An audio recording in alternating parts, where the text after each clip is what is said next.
Assalamualaikum warahmatullahi wabarakatuh. Halo sahabat kanal Pedia Islam. Pada tayangan video kali ini kita akan membahas alasan Raja Abraha dan pasukan gajah ingin menghancurkan Ka'bah.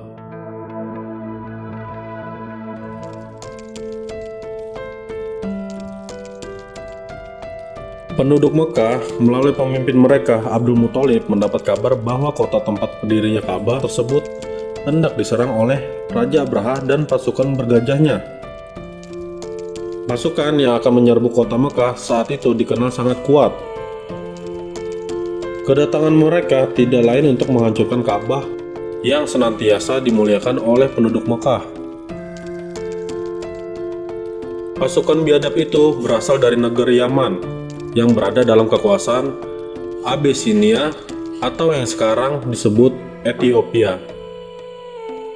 Mereka dipimpin oleh seseorang panglima besar bernama Abraha. Abraha dan para pemimpin Abyssinia merasa iri dan dengki terhadap penduduk Mekah dengan Ka'bahnya yang senantiasa dikunjungi oleh para pelancong dari segala penjuru Arabia.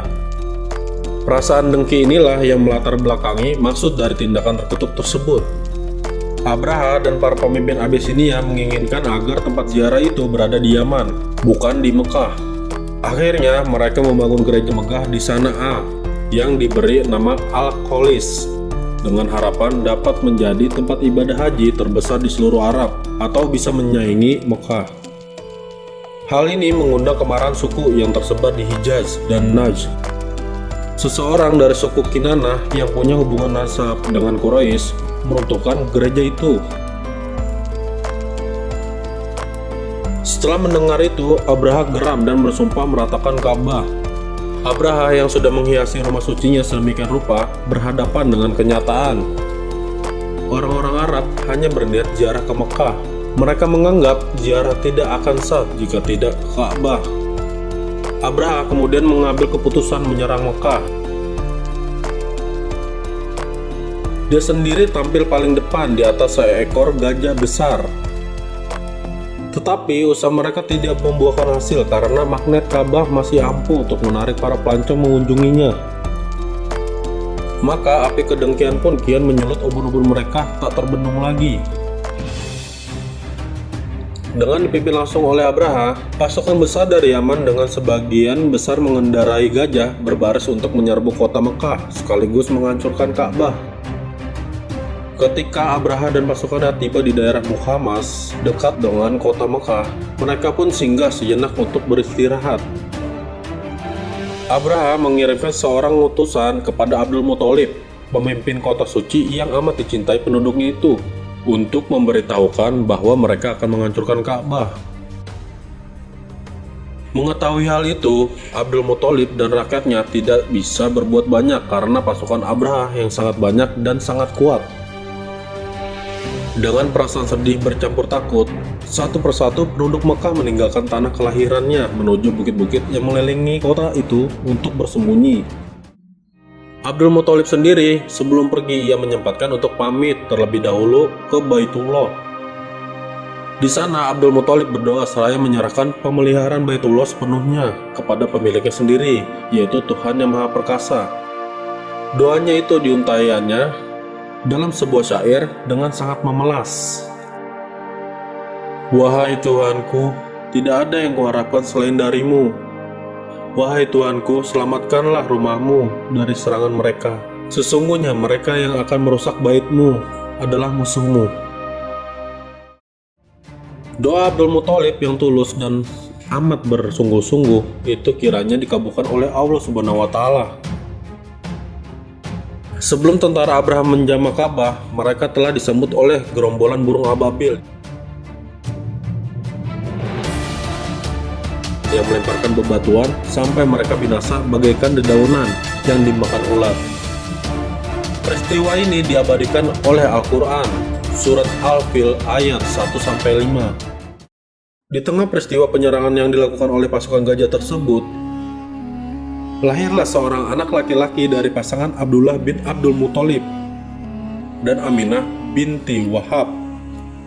Setelah lahir di tahun gajah itu, Abdul Muthalib yang mendengar kabar ini demikian gembira. mengangkatnya dan membawanya ke Ka'bah. Ia memberi nama Muhammad untuk sang cucu. Nama itu bukanlah nama umum di kalangan Arab saat itu. Namun Abdul Muthalib yang menjadi saksi bagaimana Tuhan melindungi Ka'bah dari serangan pasukan Abraha punya alasan kuat. Abdul Muthalib menginginkan cucunya kelak menjadi orang terpuji bagi Tuhan di langit dan bagi makhluknya di bumi. Demikianlah kisah alasan Abraha dan pasukan gajah ingin menghancurkan Ka'bah. Apabila kalian suka dengan konten ini, kalian bisa like, komen, dan subscribe. Semoga dari konten ini dapat bermanfaat untuk kita semua. Wassalamualaikum warahmatullahi wabarakatuh.